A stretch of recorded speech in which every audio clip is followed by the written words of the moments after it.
देखिए, जिस औपचारिक ऐलान का इंतजार हम कर रहे थे, वो औपचारिक ऐलान की तस्वीरें अब सामने आने लगी हैं। अजय माकन हमें दिखाई दे रहे हैं, जयराम रमेश हमें दिखाई दे रहे हैं। यानी कि अब औपचारिक ऐलान किया जाएगा केरलम के नए मुख्यमंत्री के नाम का। जैसा हमने आपको जानकारी दी है कि वी.डी. सतीशन ही केरलम के नए मुख्यमंत्री होंगे। अब बस औपचारिक ऐलान किया जाएगा।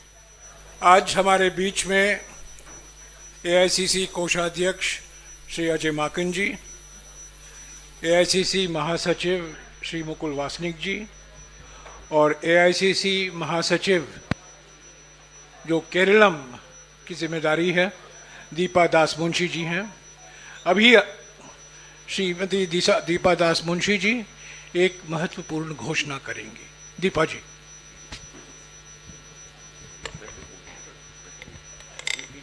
ये सिर्फ घोषणा करेंगे, उसके बाद सवाल जवाब नहीं होगा।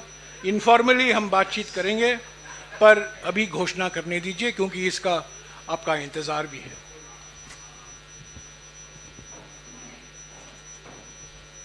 Namaskar. The Congress Legislature Party had met in Thiruvananthapuram on May 7th, 2026 and had unanimously resolved to authorize the Congress President to appoint the new leader of the CLP in the state of Kerala. Accordingly, the Congress President has held extensive discussions with the chairperson of the Congress Parliamentary Party, leader of the opposition in the Lok Sabha, the AICC observers who had met with the newly elected MLAs on May 7th, 2026, and many other leaders from the state, including MPs, former PCC presidents, have also been consulted. Based on all these discussions, it has been decided that Shri V.D. Satishan be appointed as the leader of the CLP. Thank you so much. VD. Satheesan Keralam के नए मुख्यमंत्री बनने जा रहे हैं। इसका औपचारिक ऐलान भी कांग्रेस की तरफ से कर दिया गया है। वो वी.डी. सतीशन जिन्हें एक चतुर रणनीतिकार माना जाता है, वो वी.डी. सतीशन जिन्होंने अपने चेहरे पर केरलम का चुनाव लड़ा और एक साहसिक बयान भी चुनावों के दौरान उनकी तरफ से दिया गया था कि अगर यूडीएफ नहीं जीतता है तो फिर वो राजनीतिक वनवास ले लेंगे। वो वी.डी. सतीशन अब बन रहे हैं केरलम के नए मुख्यमंत्री। इसका ऐलान कांग्रेस की तरफ से कर दिया गया है। अब वी.डी. सतीशन के पक्ष में क्या किया गया, तो एक तो ये कि वो ग्राउस रूट लीडर हैं और दूसरा ये कि वी.डी. सतीशन को लेकर IUML लगातार अड़ा हुआ था। IUML से लगातार ये दबाव बनाया जा रहा था कि वी.डी. सतीशन ही मुख्यमंत्री बनने चाहिए और इसी औपचारिक ऐलान जो है वो कांग्रेस की तरफ से कर दिया गया है। राघवन के पास कोई हलचल है? राघवन, क्या बता रहे हैं आप? मेहनत वी.डी. सतीशन ने की है, उसका इनाम जो है मिलना चाहिए। इसीलिए आप देखिए यहाँ पर किस तरह से केरला प्रदेश कांग्रेस के कार्यालय में, मुख्यालय के बाहर, प्रदेश मुख्यालय के बाहर किस तरह से यहाँ पर वी.डी. सतीशन के नाम पर घोषणाएं हो रही है। उनको एक नए मुख्यमंत्री के रूप में स्वीकार करने के लिए जो केरल कांग्रेस के कार्यकर्ता हैं वो भी चाहते थे, वो भी ये चाहते थे कि ग्रास रूट लेवल पर काम करने वाले नेता को ही, जिसने ये मेहनत की, जिसने LDF जो 10 साल से सत्ता में थी उसको यहाँ से सत्ता से बाहर भेजने में सबसे ज्यादा मेहनत की, काम किया, उसको यहाँ पर मुख्यमंत्री बनाया जाना चाहिए। इसी वजह से आप देखिए, जैसे ही आधिकारिक तौर पर वी.डी. सतीशन के नाम का ऐलान हुआ, यहाँ पर किस तरह से प्रदेश कांग्रेस कार्यालय के बिल्कुल गेट पर जो है जितने भी समर्थक यहाँ पर जमा हुए हैं वो सतीशन के फेवर में यहाँ पर नारे लगा रहे हैं। ये इसका इंतजार करीब 10 दिनों तक करना पड़ा। उसकी वजह यही थी कि ऐसा कहा जा रहा है कि जो कांग्रेस का शीर्ष नेतृत्व था वो के.सी. वेणुगोपाल के फेवर में था, क्योंकि MLAs जो है उनको सपोर्ट कर रहे थे। लेकिन जनता का सेंटिमेंट, जो अलायंस पार्टनर है यहाँ पर, उनका दबाव, इन सब चीजों ने वी.डी. सतीशन के फेवर में काम किया और पिछले 10 घंटे में जो है तस्वीर बहुत तेजी से यहाँ पर बदली। और आप देखिए, अब वी.डी. सतीशन के नाम के ऐलान के बाद यहाँ पर एक तरह से जश्न का माहौल है। सारे जो नेता कार्यकर्ता हैं यहाँ पर वो वी.डी. सतीशन के फेवर में नारेबाजी कर रहे हैं। यहाँ पर आप पोस्टर भी देख रहे हैं। वी.डी. सतीशन यहाँ पर देखिए, ये जो वीडी सतीश नेतावे केरल मक्कल पिन्नाले यहाँ पर भी ये कहा जा रहा है, यहाँ पर भी ये कहा जा रहा है कि यहाँ पर भी ये कहा जा रहा है कि जो वीडी सतीशन है वो काबिल हैं इस पोस्ट के लिए, वो काबिलियत रखते हैं, उन्होंने जमीन पर मेहनत की है, इसीलिए उन्हें यहाँ पर जो है मुख्यमंत्री बनाया जाना चाहिए। आप देखिए धीरे धीरे अब यहाँ पर नेताओं कार्यकर्ताओं का जमावड़ा भी होगा। अब समर्थक खुशी भी मनाएंगे और इस खुशी का इजहार भी करेंगे, नारेबाजी भी होगी, जैसा राघवन आप हमें तस्वीरों में लगातार दिखा रहे हैं। लेकिन ये जरूर बता देना चाहिए कि वीडी सतीशन को लेकर विधायकों की राय जब ली गई थी तो इसमें केसी वेणुगोपाल सबसे आगे थे, लेकिन चूंकि गठबंधन के साथी वीडी सतीशन के नाम को लेकर अड़े हुए थे, इसलिए वीडी सतीशन के नाम का ऐलान किया गया। विजयलक्ष्मी, आपने पहले ही हमारे दर्शकों को बताया, औपचारिक ऐलान से पहले ही आपने जानकारी दी कि वीडी सतीशन ही केरलम के अगले मुख्यमंत्री बनने जा रहे हैं। एक ऐसा चेहरा जो अनुभवी चेहरा है और एक ऐसा चेहरा जिन्होंने यूडीएफ को इंटैक्ट करने में और यूडीएफ को एलडीएफ के सामने खड़े करने में बड़ी भूमिका निभाई, उनको नया मुख्यमंत्री केरलम का बनाया जा रहा है। बिल्कुल प्राची, अगर आप देखें वीडी सतीशन को तो एनएसयूआई में बतौर एनएसयूआई सचिव, यानी जो कांग्रेस पार्टी का छात्र विंग है, उससे उन्होंने अपने करियर की शुरुआत की। पहली बार सेक्रेटरी बने और फिर उसके बाद विधानसभा का चुनाव लड़ा, वाइस प्रेसिडेंट भी रहे केरला प्रदेश कांग्रेस कमेटी के। और अगर ग्रास रूट के सेंटिमेंट की, जिस तरह से हम पहले भी चर्चा कर रहे थे कि केरल में जो पॉलिटिक्स है वो थोड़ी अलग लेवल पर लड़ती है, वहाँ राजनीति में न सिर्फ राजनीतिक दलों के लिए आइडियोलॉजी मैटर करती है बल्कि जनता के लिए भी ये बहुत मैटर करता है। इसलिए एक ऐसा व्यक्ति जो 5 साल से बतौर नेता विपक्ष ग्रास रूट पर कांग्रेस पार्टी की लड़ाई लड़ रहा था, ग्रास रूट पर एलडीएफ के खिलाफ नैरेटिव बनाने के लिए कांग्रेस पार्टी के लिए लड़ रहा था, क्योंकि आपको पता है जहां पर कम्युनिस्ट हैं वहां पर जो पॉलिटिकल वायलेंस है और तमाम चीजें जो हैं वो बहुत ज्यादा होती हैं। तो ऐसे में ग्रास रूट पर जो लड़ाई होती है वो बहुत ज्यादा मुश्किल होती है राजनेताओं के लिए। ऐसे में वीडी सतीशन पिछले 5 सालों से पूरे एलडीएफ को जो है लेकर एलडीएफ के खिलाफ नैरेटिव जो है बनाने में लगे रहे, यूडीएफ का बड़ा चेहरा वो रहे, यूडीएफ के साथ कोऑर्डिनेशन, और शायद इसीलिए आईयूएमएल अंत तक इस बात पर अड़ा रहा कि वीडी सतीशन को ही मुख्यमंत्री बनाया जाना चाहिए, क्योंकि आईयूएमएल के नेताओं को कहना था कि यही व्यक्ति हमारे साथ कंधे से कंधा मिलाकर 5 साल लड़ा है, इसी व्यक्ति ने एलडीएफ के खिलाफ नैरेटिव बनाया है। तो अब अंत मोमेंट पर किसी दिल्ली के व्यक्ति पर हम भरोसा नहीं कर सकते।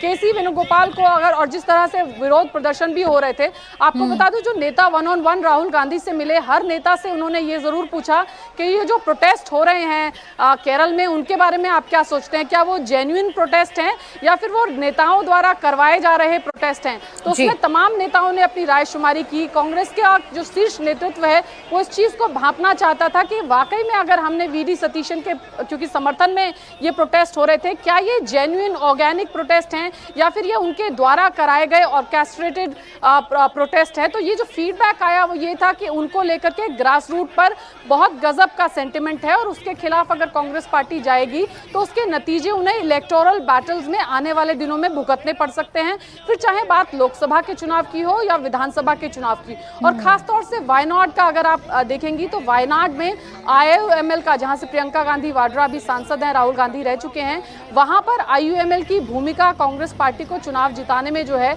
वो महत्वपूर्ण रहती है बतौर एलाय पार्टनर। इसके अलावा 12-13 वायनाड के आसपास की भी विधानसभा सीटें ऐसी हैं जहां पर आईयूएमएल का समर्थन जो है वो बहुत महत्वपूर्ण होता है। और अभी भी 27 में से 22 सीटें आईयूएमएल जीत करके आई है पिछले विधानसभा चुनावों में। तो ऐसे में एक तो ग्रास रूट का सेंटिमेंट, तमाम जो डिस्ट्रिक्ट्स थी वहां पर जो विरोध प्रदर्शन हो रहे थे वो, और दूसरा आईयूएमएल का दबाव। हालांकि वीडी सतीशन से राहुल गांधी नाराज थे, टिकट डिस्ट्रीब्यूशन के समय भी हमने सुना कि किसी व्यक्ति को लेकर, किसी एक कैंडिडेट को लेकर के वीडी सतीशन की एक राय थी, राहुल गांधी की दूसरी राय थी।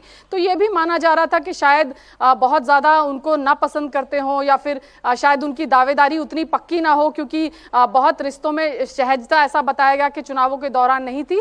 लेकिन फिर भी देखा गया, जैसे मैंने बताया, सोनिया गांधी बहुत उनको पसंद करती हैं, लीडर ऑफ ऑपोजिशन उनको बनाने में सोनिया गांधी की भूमिका बहुत अहम थी। और जितने बड़े नेताओं से राय शुमारी की गई, उन्होंने ये जरूर चेताया था केंद्रीय नेतृत्व को कि ग्रास रूट के खिलाफ केरल जैसे राज्य में जाना जो है वो इलेक्टोरली पार्टी को महंगा पड़ सकता है। केरल के डायनामिक्स अलग हैं और वहां पर ग्रास रूट सेंटिमेंट के साथ खड़े दिखने में ज्यादा फायदा है। बिल्कुल, वीडी सतीशन की बात करें तो वकालत से अपने करियर की शुरुआत करने वाले और छात्र संगठन से जुड़ने वाले वीडी सतीशन 1990 में पहली बार चुनाव लड़े। हार का सामना उनको करना पड़ा अपरवूर से, जहां से वो अभी लगातार जीत रहे हैं।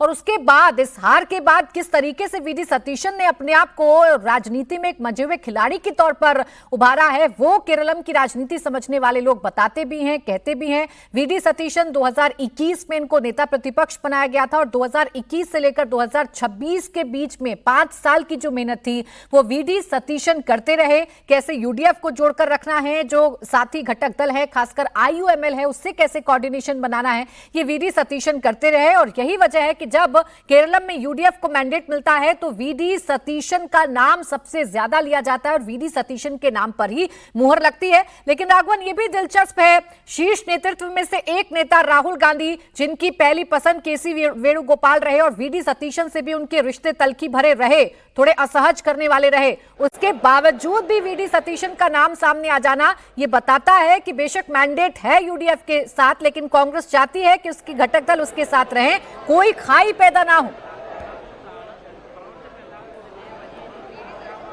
जी बिल्कुल, देखिए यहाँ पर जो गठबंधन है यूडीएफ का वो 30 सालों तक से ज्यादा पुराना है, इसीलिए ऐसा कोई भी चांस कांग्रेस पार्टी उस गठबंधन का नेतृत्व करने वाली पार्टी होने के नाते नहीं लेना चाहती जिसका खामियाजा आने वाले चुनाव में भुगतना पड़े। क्योंकि यहाँ पर जो मलाबार रीजन है वहां पर आईयूएमएल के इस बार 22 विधायक जो है वो यूडीएफ के गठबंधन के साथ जीत कर आए हैं और वो बहुत अच्छी पकड़ उस इलाके में रखते हैं जहां पर वायनाड कॉन्स्टिट्यूएंसी भी है। जहां तक वीडी सतीशन की बात है, आपको एक दिलचस्प बात बता दूं, आज से करीब साल भर पहले जब उन्होंने चुनाव प्रचार की शुरुआत के लिए काम शुरू किया था, उस वक्त उन्होंने कहा था कि अगर इस बार मैं यूडीएफ को, कांग्रेस को सरकार में नहीं लेकर आ पाया तो मैं पॉलिटिकल एक्साइल ले लूंगा, यानी वो राजनीति से संन्यास लेने की बात करे। तो वो दावा ठोक कर उन्होंने पूरी मेहनत की और उस मेहनत को पब्लिक ने भी सराहा। देखिए 140 में से अगर 102 सीटें यूडीएफ को आ रही तो आप समझिए कि वो मैंडेट जो था वो वीडी सतीशन के पक्ष में ही था, क्योंकि वो उन्होंने मेहनत की थी। और जब ये पता चला, पिछले 10 दिन में कम से कम 3 बार हमें ऐसा बताया गया कि वीडी सतीशन ने नाराजगी व्यक्त की है। उन्होंने कहा कि अगर मुझे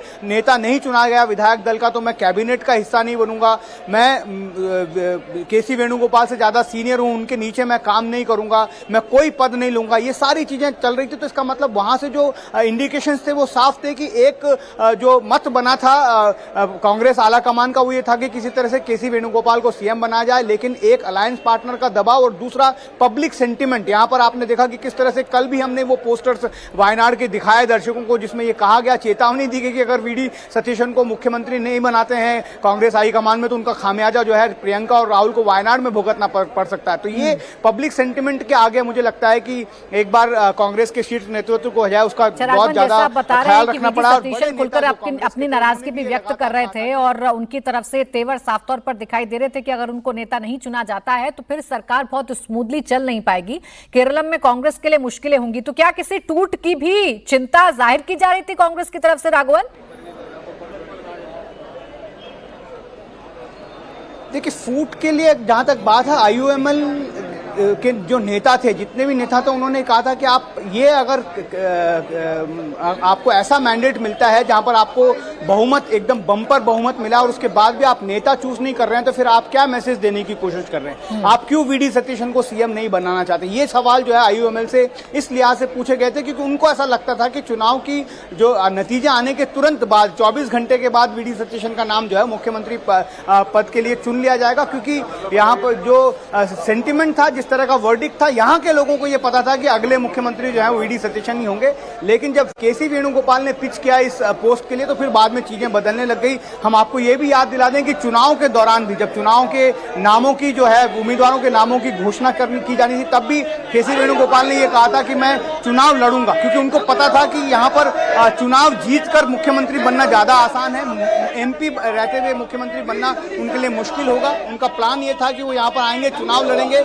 लेकिन उस वक्त हमने देखा कि 5 और एमपी जो है वो भी मुख्यमंत्री बनने के लालच में चुनाव मैदान में आने की बात करने लगे। 5 एमपी का इस्तीफा जो है वो कांग्रेस पार्टी जो है वो बर्दाश्त नहीं कर सकती थी, इसलिए सबने फिर ये फैसला लिया कि कोई भी एमपी जो है वो एमएलए का चुनाव नहीं लड़ेगा। इस तरह से केशव वेणु वेणुगोपाल जो है वो पिछड़ गए, वो वहां पर चुनाव नहीं लड़ पाए और वो जो सेंटिमेंट है वो अभी तक बरकरार है। मैंडेट जो है लोगों ने वीडी सतीशन के दिया। एक बार फिर आप देखिए यहाँ पर आप राहुल गांधी के जिंदाबाद के नारे लग रहे हैं, क्योंकि यहाँ पर जो कांग्रेस के कार्यकर्ता नेता समर्थक हैं उनको ऐसा लगता है कि वीडी सतीशन उनके नेता थे, उनको जो है जो मेहनत उन्होंने की, जो काबिलियत उनकी थी, क्षमता उनकी थी, उसका इनाम उनको मिला है। इसी वजह से यहाँ पर अब राहुल गांधी को भी एक तरह से धन्यवाद दिया जा रहा है। अब मैटर सेटल समझ लीजिए, क्योंकि ये जो फैसला था ये शायद कांग्रेस पार्टी के लिए, कांग्रेस के घटक दलों के लिए और आने वाले लोकसभा चुनाव के लिए तीनों ही स्तर पर ये फैसला जो है एकदम अनुकूल फैसला था। अगर विपरीत फैसला होता तो यहाँ पर बहुत ज्यादा चीजें जो है बिगड़ती हुई देखने को मिल सकती थी, लेकिन अब कह सकते हैं कि all is well in Congress. चले 10 दिन का टाइम तो लगाया, लेकिन 10 दिन में सोच समझकर कांग्रेस ने फैसला लिया है और ऐसा फैसला लिया है जो पार्टी के अनुकूल है या कार्यकर्ताओं के अनुकूल है या जो ग्रास रूट की आवाज थी उसके अनुकूल है या जो आईयूएमएल है लगातार दबाव बना रही थी उसके अनुकूल है। अब आईयूएमएल का फैसला वीडी सतीशन के पक्ष में था और आईयूएमएल लगातार इस पर अड़ी रही। आईयूएमएल की बात कांग्रेस के लिए मानना विजयलक्ष्मी इसलिए भी जरूरी है, 27 सीटों पर लड़ी, 22 सीटें जीत गए और खासकर वायनाड वाला जो इलाका है जहां कांग्रेस से प्रियंका गांधी सांसद चुनकर आई हैं, वहां आईयूएमएल का अच्छा खासा प्रभाव है। अगर वो नाराज होगी तो कांग्रेस का जनाधार भी खिसकेगा और आने वाले चुनावों में नुकसान भी हो सकता था। बिल्कुल प्राची, आईयूएमएल का जो जनाधार है और अगर आप दक्षिण भारत में देखेंगे तो अभी डीएमके को छोड़ करके कांग्रेस पार्टी जो है वो टीवीके के साथ गई है। तो 5 राज्य हैं दक्षिण भारत में, एक राज्य में ऑलरेडी अपना जो ट्रेडिशनल कन्वेंशनल पार्टनर है 4 दशकों का उसको छोड़ करके आप नई पार्टी के साथ जा रहे हैं। तो केरलम में आप वो रिस्क जो है वो कांग्रेस पार्टी नहीं लेना चाहती होगी। हालांकि केरला कांग्रेस जोसेफ का 7 एमएलए उनके चुनकर आए, उसके साथ जो है जाकर के कांग्रेस पार्टी सरकार बना सकती थी, 70 विधायक हो जाते। लेकिन उसके अलावा जो बड़ी चीज ये रही कि आईयूएमएल का दबाव, वायनाड जैसी सीट और उसके अलावा खुद की कांग्रेस पार्टी की जो इंटरनल एस्पिरेशन थी या जो उनके कार्यकर्ताओं का व्यू पॉइंट था कि एक रियल जमीन से ग्रास रूट से आए व्यक्ति को जो है वो मुख्यमंत्री बनाया जाना चाहिए। क्योंकि केरल का जो राजनीतिक मिजाज है वो शायद केसी वेणुगोपाल को उतनी आसानी से, उतनी सहजता से एक्सेप्ट ना कर पाता और फिर आने वाले दिनों में बाई इलेक्शंस में, चाहे वो लोकसभा का हो, विधानसभा का हो, 2-2 बाई इलेक्शन कांग्रेस पार्टी को लड़ने पड़ते, वहां पर इलेक्टोरली कांग्रेस पार्टी के लिए उतनी मुफीद सिचुएशन जो है वो नहीं होती। तो आईयूएमएल का दबाव साफ तौर पर काम किया। तमिलनाडु के बाद केरल में कांग्रेस पार्टी ऐसा कोई एक्सपेरिमेंट नहीं करना चाहती। और दूसरा, इसके अलावा इंटरनली जिस तरह का grass root support VD Satheesan के साथ था, जिलों भर में जो उनका पूरी कोशिश की गई कि केसी वेणुगोपाल जो राहुल गांधी के फेवरेट हैं वो मुख्यमंत्री बन जाएं, लेकिन ग्रास रूट का दबाव था, आईयूएमएल का दबाव था और कांग्रेस का अपना फीडबैक था, जिसके जरिए समझ में आया कि वीडी सतीशन ही मुख्यमंत्री होंगे। पहला रिएक्शन केसी वेणुगोपाल का सामने आ गया है, आपको सुनवाते हैं। അത് ശിരസാ വഹിക്കും. ഇതല്ലേ ഞാൻ പറഞ്ഞിട്ടുള്ളൂ. ഇന്ന് വരെ വേറെ ഒന്നും പറഞ്ഞിട്ടുണ്ടോ? ഇതാണ് എന്റെ ഇപ്പോഴത്തെ ഹൈക്കമാൻഡ് ഇന്ന് തീരുമാനിച്ചു. ആ തീരുമാനം ശിരസാ വഹിക്കുന്നു. ആ തീരുമാനം നടപ്പിലാക്കേണ്ടതിന്റെ ഉത്തരവാദിത്വത്തിന്റെ ഭാഗമായിട്ട് നിൽക്കാനാണ് ഞാൻ ആഗ്രഹിക്കുന്നത്.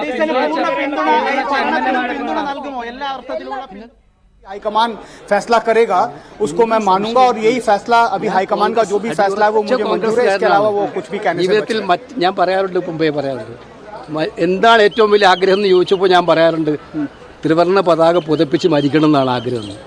അത് തന്നെ ഇപ്പോഴും ഞാൻ പറയുന്നു. അതിനകത്ത് ഗവൺമെന്റ് എല്ലാവിധ പിന്തുണയും കൊടുക്കും. അത് മുന്നോട്ട് പോകുന്നതിനുള്ള എല്ലാ സഹായങ്ങളും എൻ്റെ ഭാഗത്തുണ്ടാവും. മുതിർന്ന പദവിയിലേക്കൊക്കെ വരും എന്ന വാഗ്ദാനം ഉണ്ടോ?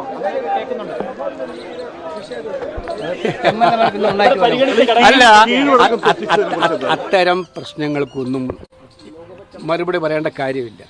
ഞാൻ പറഞ്ഞു ഇത് പല സംസ്ഥാനങ്ങളിലും ഇത്തരം തീരുമാനങ്ങൾ പ്രഖ്യാപിക്കുന്ന ആളാണ് ഞാൻ. നിങ്ങൾക്കറിയാലോ, കർണാടകത്തിൽ तो अब देखिए, जो कह रहे हैं केसी वेणुगोपाल, एक बात तो बस समझ में आ रही है, वो ये कह रहे हैं कि जो पार्टी शीर्ष कमान का या पार्टी हाईकमान का फैसला है वो उसके साथ है। वीडी सतीशन के नाम का ऐलान हुआ है तो उसके साथ हैं, लेकिन आगे क्या इच्छाएं जाहिर करेंगे अब केसी वेणुगोपाल, ये देखना दिलचस्प होगा। क्योंकि अभी तक केसी वेणुगोपाल की महत्वाकांक्षा थी कि वो केरलम के सीएम बने, उनका नाम आगे चल भी रहा था। राहुल गांधी के फेवरेट हैं, राहुल गांधी के चहीते हैं केसी वेणुगोपाल, जिनके नाम को लेकर कांग्रेस सहमति बनाने की कोशिश कर रही रही थी, अपने जो घटक दल हैं उनके साथ सहमति बनाने की कोशिश कर रही थी, लेकिन आखिरकार ऐसा हो नहीं पाया और वीडी सतीशन रेस में आगे निकल गए और केसी वेणुगोपाल का जो सपना था वो अधूरा रह गया। विजय लक्ष्मी, केसी वेणुगोपाल की महत्वाकांक्षा तो थी, अब पार्टी हाईकमान का फैसला है तो मीडिया के सामने कहना भी होगा मुस्कुराकर कि सब कुछ ठीक है, जो पार्टी कहेगी मैं वही मानूंगा, लेकिन अंदर एक कसक, एक टीस तो रहेगी कि एक मौका था और बिल्कुल फाइनल स्टेज पर आते आते पिछड़ गए। बिल्कुल।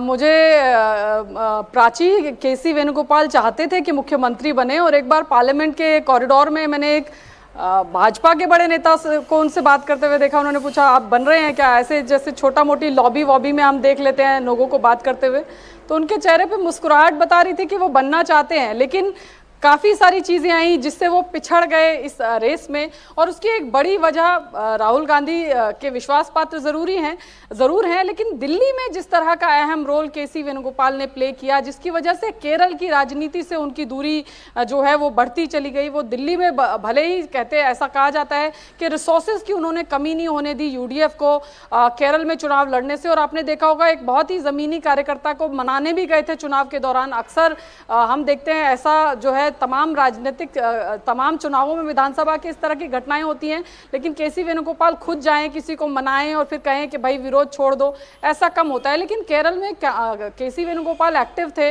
वो टिकट डिस्ट्रीब्यूशन में एक्टिव थे, रिसोर्सेज से लेकर के तमाम चीजों में उन्होंने कोशिश की कि किसी तरह का कोई दिक्कत वहां। मैं आपको विजय लक्ष्मी रोक रही हूँ, रिएक्शन सामने आ रहे हैं। अजय माकन क्या कह रहे हैं, सुन बातें। और कैसे सब लोगों से बातचीत करी गई, सब फॉर्मर पीसीसी प्रेसिडेंट्स को दिल्ली में बुला करके बात करी गई, सब एमपी से बात करी गई, सब लोगों से बात करने के बाद में ये तय हुआ और एक्सटेंसिव डिस्कशन हुआ। धन्यवाद। जो लोगों का पसंद था पार्टी ने वही तय किया। जो पसंद लोगों की थी पार्टी ने वही डिसाइड किया। सर विधायक दल की बैठक आप लोग जाएंगे? हम जाएंगे, निकल रहे हैं वो। सर वोट कब होगा? वोट कब है सर?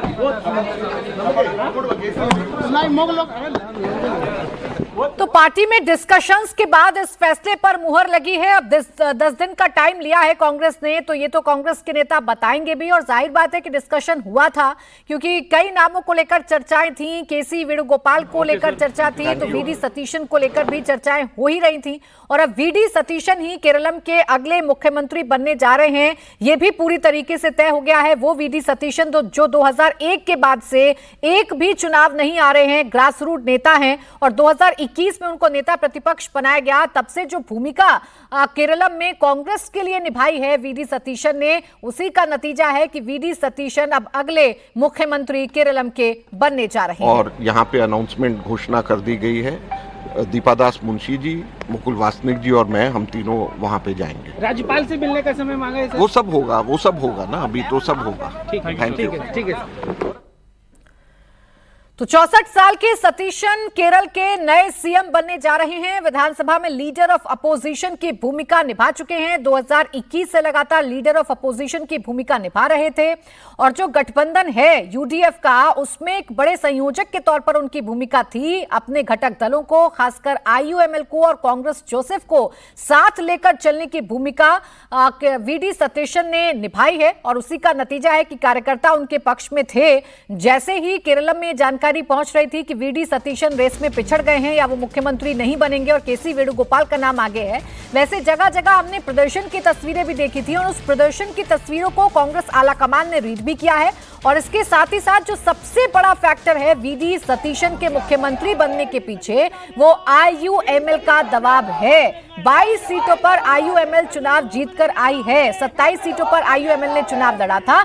और ऐसे में आईयूएमएल लास्ट टाइम तक भी झुकी नहीं या अपने स्टैंड से पीछे हटी नहीं। और इसी का नतीजा यह है कि वीडी सतीशन को केरलम का अगला मुख्यमंत्री बनाया जा रहा है। अगर वीडी सतीशन के बारे में आपको जानकारी दें तो स्टूडेंट पॉलिटिक्स से इन्होंने शुरुआत की है। केपीसीसी के एग्जीक्यूटिव मेंबर रहे हैं, ऑल इंडिया कांग्रेस कमेटी के मेंबर हैं, विधानसभा में चीफ व्हिप की भूमिका भी निभा चुके हैं। कोचिन के कई मजदूर संगठन से भी जुड़े हुए हैं, वकालत भी करते हैं। LMAM की डिग्री इनके पास है। Kerala high court, supreme court में भी प्रैक्टिस कर चुके हैं। 1996 में लेफ्ट के गढ़ परावूर से उन्होंने पहला चुनाव लड़ा था, लेकिन हार गए थे। एक चुनाव में हार के बाद 2001 से लगातार चुनावों में जीत दर्ज कर रहे हैं वीडी सतीशन। और उनका एक बयान काफी चर्चाओं में रहा था केरलम में चुनाव के दौरान, जब वीडी सतीशन ने कहा था कि अगर यूडीएफ सत्ता में नहीं लौटती है, अगर यूडीएफ को सत्ता नहीं मिलती है, तो वो राजनीतिक संन्यास ले लेंगे। इस बयान की काफी चर्चा भी हुई थी वीडी सतीशन की। और अब आखिरकार यूडीएफ का सपना भी पूरा हो गया और यूडीएफ के सपना को पूरा करने वाले जो नेता हैं वीडी सतीशन, उन्हें भी इनाम मिल गया है। वही अब केरलम के नए मुख्यमंत्री बनने जा रहे हैं। राघवन, उस बयान का जिक्र कर लेना जरूरी है जो चुनावों के दौरान वीडी सतीशन ने दिया था, जिसके बारे में आप भी बता रहे थे। वीडी सतीशन इतने कॉन्फिडेंट थे अपनी जीत को लेकर, अपनी रणनीति को लेकर, कि उन्होंने पहले ही ऐलान कर दिया था कि अगर हार गए तो फिर संन्यास ले लेंगे राजनीति से। जी बिल्कुल, देखिए केपीसीसी ऑफिस में अभी जश्न का माहौल है। उनके समर्थकों ने यहाँ पर आतिशबाजी की है। वो ये बहुत 10 दिन जो थे, कह सकते हैं प्राची, उनके लिए काटने मुश्किल थे, क्योंकि ऐसा लग रहा था जब चुनाव जीते थे 102 सीटों के साथ यूडीएफ ने और कांग्रेस के नेतृत्व में, कि वीडी सतीशन का नाम कुछ ही घंटों में अनाउंस हो जाएगा, लेकिन वैसा नहीं हुआ। उनकी अपेक्षाओं के अनुरूप जब परिणाम नहीं आए तो फिर लोगों के मन में यहाँ पर शंकाएं पैदा हो गई। आपने बिल्कुल ठीक कहा, वीडी सतीशन वो शख्स हैं जिनकी वजह से ये चुनाव जीता गया। उन्होंने इतना कॉन्फिडेंस उनमें था, जब उन्होंने अपनी चुनाव प्रचार की शुरुआत की तब उन्होंने कह दिया था कि अगर इस बार मैं यूडीएफ को सत्ता में नहीं लेकर आ पाया तो मैं पॉलिटिकल एक्साइल में चला जाऊंगा, मैं राजनीति से संन्यास ले लूंगा। उसके बाद उन्होंने जगह जगह मेहनत की, सारी 140 सीटों पर खुद जाकर चुनाव प्रचार किया, एक एक कैंडिडेट के साथ खड़े होकर लोगों को कन्विंस किया कि इस बार यूडीएफ को यहां पर सत्ता में लेकर आया जाना चाहिए। और ये जो मेहनत थी उनका नतीजा था। दूसरी बात कर ले तो उनको लेजिस्लेचर जो एक्सपीरियंस है वो भी काफी तगड़ा है उनका। इस वजह से लोगों ने तुरंत उनको अपने नेता के रूप में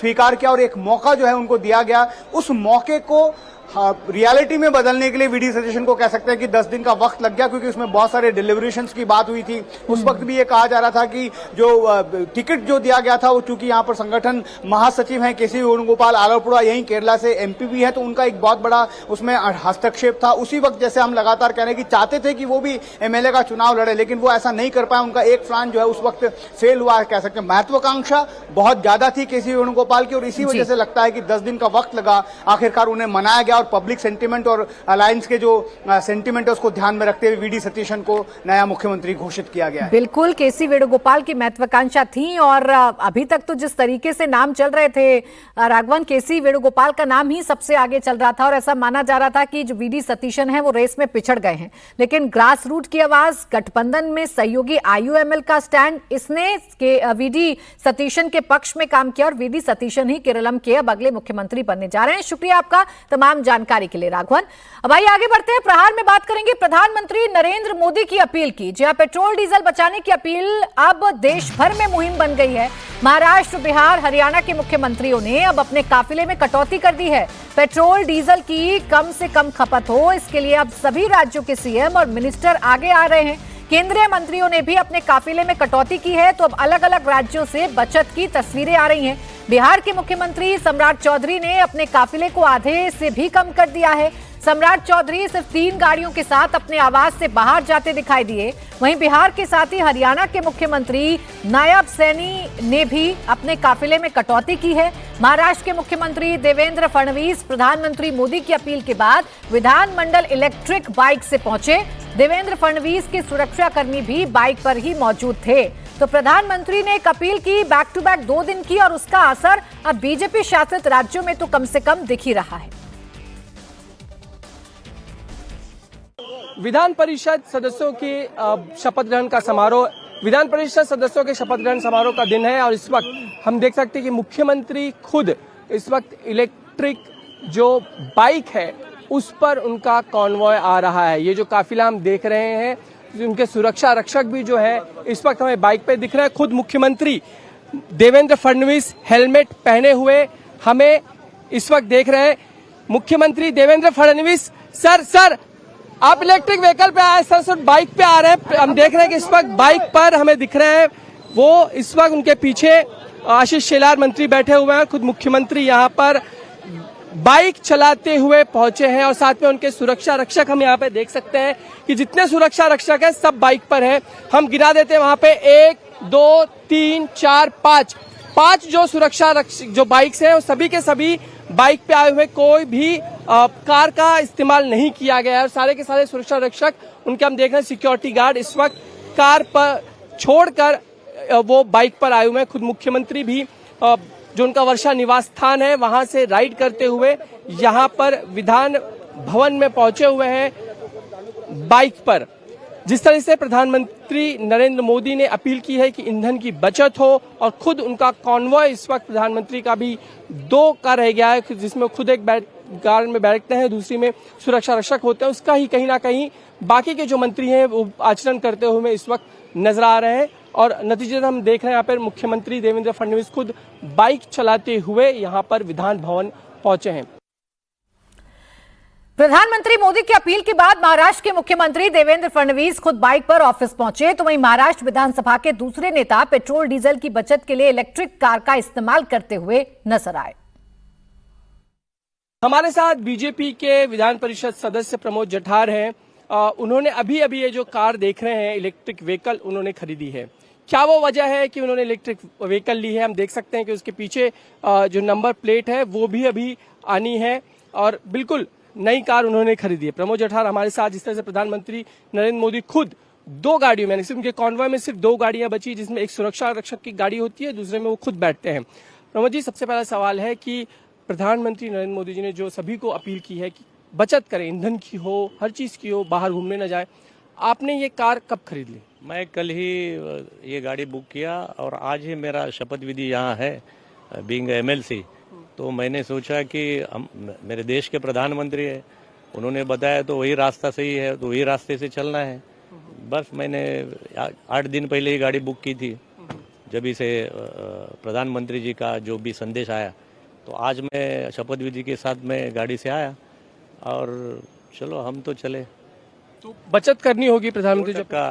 प्रधानमंत्री जी हमारे देश के नेता है, वो जिस रास्ते से हमें लेके जा रहे हैं वो रास्ता सही ही होगा और वही रास्ता हमें इस देश को महासत्ता बनेगा और गरीब का, अंतिम आदमी का कल्याण, अंत्योदय की भूमिका लेके ही मेरी भाजपा, मेरा प्रधानमंत्री चल रहा है, तो हम वही रास्ते पे चलेंगे। ऐसा अगर मैं सवाल पूछ लूं, कितने आपका पैसा खर्चा हो जाता था पेट्रोल पे जो बच जाएगा, मान लीजिए पेट्रोल डीजल? पैसा खर्चे करने की बात नहीं, जो पेट्रोल हम लोग क्रूड जो इम्पोर्ट कर रहे हैं उसकी लागत कम हो जाएगी, तो और ईवी जो इलेक्ट्रिक व्हीकल है वो प्रमोट हो जाएगा।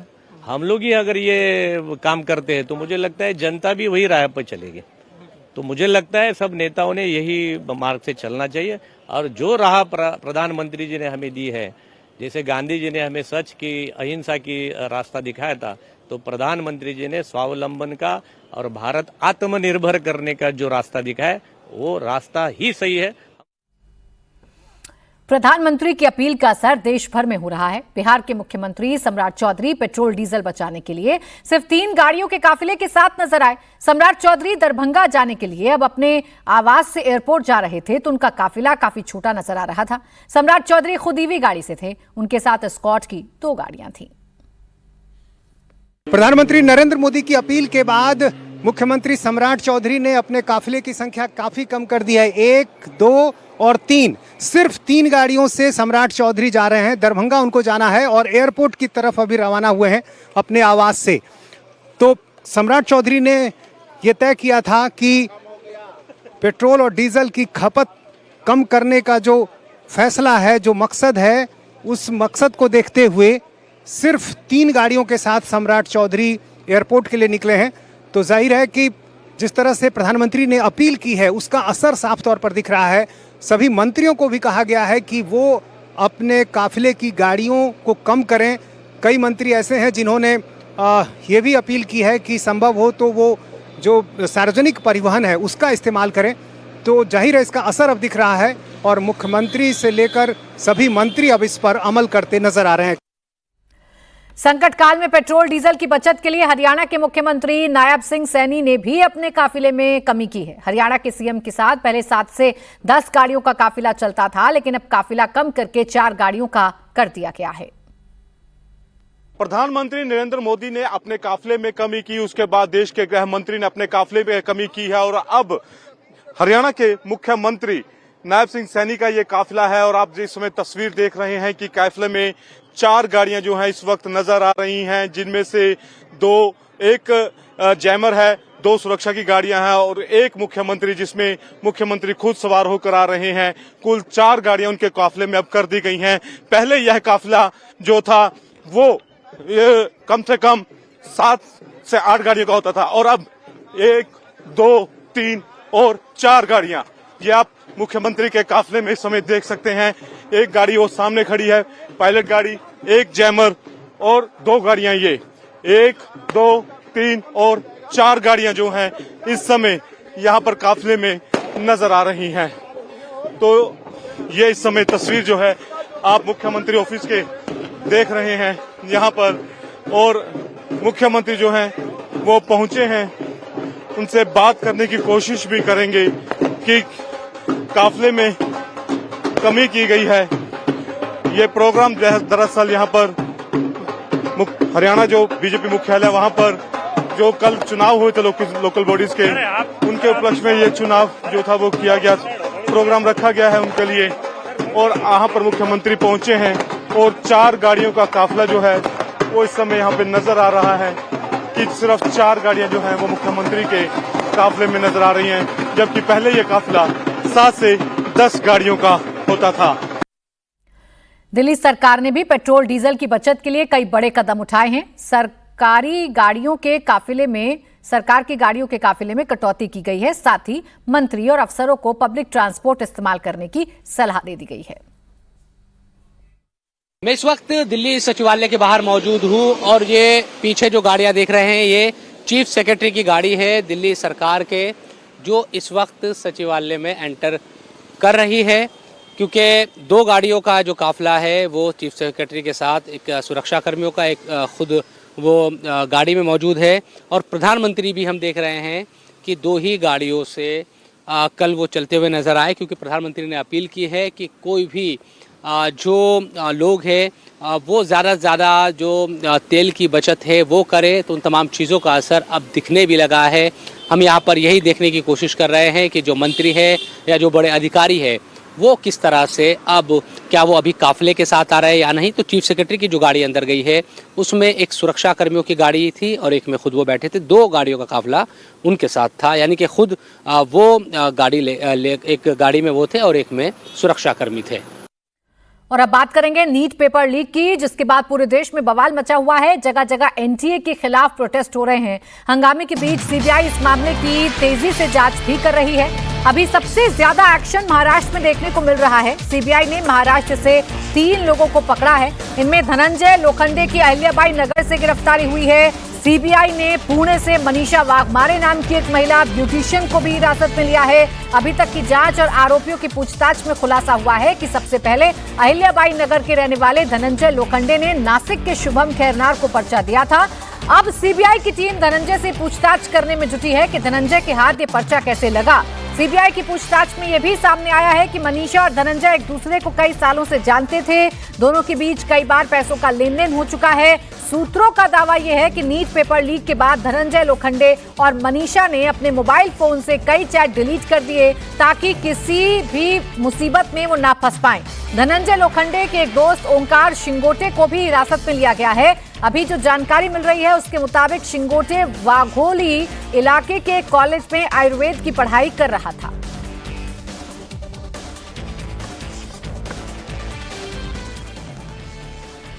और सीबीआई ने नीट पेपर लीक मामले की जांच तेज कर दी है। सीबीआई ने अब तक 6 आरोपियों को गिरफ्तार कर लिया है, तो करीब 60 लोगों को हिरासत में लेकर पूछताछ की जा रही है। जिन 6 लोगों को गिरफ्तार किया गया है उनमें 3 लोग जयपुर जिले के एक ही परिवार के हैं। इनमें 2 भाई मांगीलाल बिवाल और दिनेश बिवाल शामिल है, जबकि दिनेश बिवाल के बेटे विकास को सीकर से गिरफ्तार किया गया है।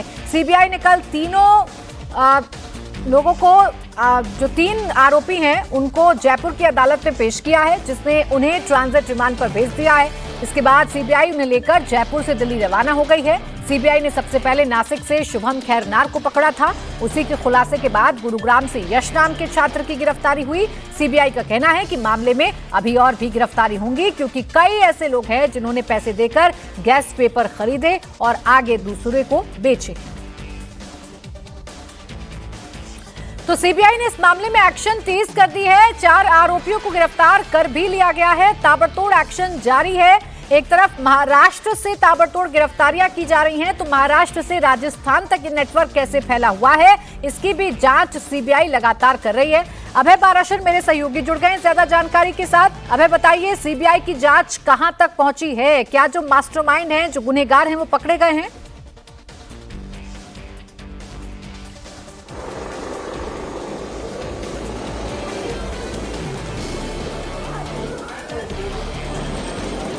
अबे आपको आवाज मिल रही है? देखिए, 5 आरोपी जो हैं उन्हें सीबीआई ने गिरफ्तार किया है प्राची, और आज शाम तक ये आंकड़ा और बढ़ जाएगा, क्योंकि एसओजी ने जिन और आरोपियों को गिरफ्तार किया है, जिसमें एक महिला भी शामिल है।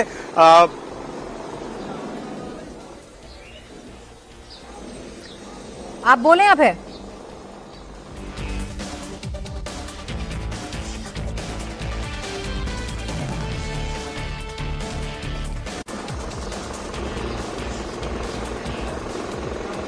देखिए प्राची, इस पूरे मामले के अंदर सीबीआई ने जितने आरोपियों को गिरफ्तार किया है, 5 आरोपियों को लेकर सीबीआई की टीम दिल्ली सीबीआई हेडक्वार्टर में है, उनसे लगातार पूछताछ कर रही है।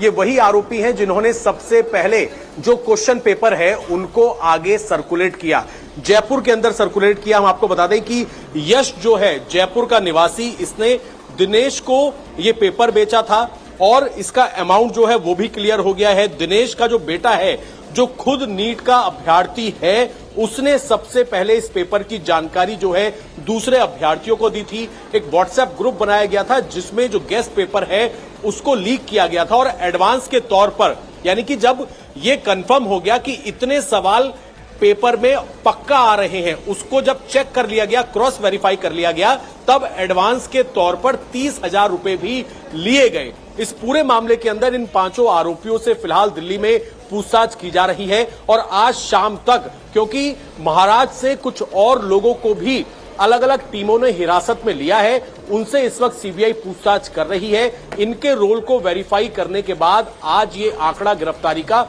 बढ़ सकता है। तो चेन जो थी, मनी ट्रेल का हालांकि पता लगाना है, लेकिन ये बिल्कुल अब इसके पीछे पीछे कौन लोग शामिल हैं, कहां कहां तक इनके तार फैले हैं, पता लगाने की कोशिश की जा रही है, क्योंकि ये मामला बच्चों के भविष्य से जुड़ा हुआ है, उनकी मेहनत से जुड़ा हुआ है। शुक्रिया आपका अभय तमाम जानकारी के लिए। इस मामले में सीबीआई की जांच जैसे जैसे आगे बढ़ रही है, नीट पेपर लीक की पूरी ट्रेल भी सामने आती जा रही है। नासिक के शुभम को पुणे से गैस पेपर मिला था।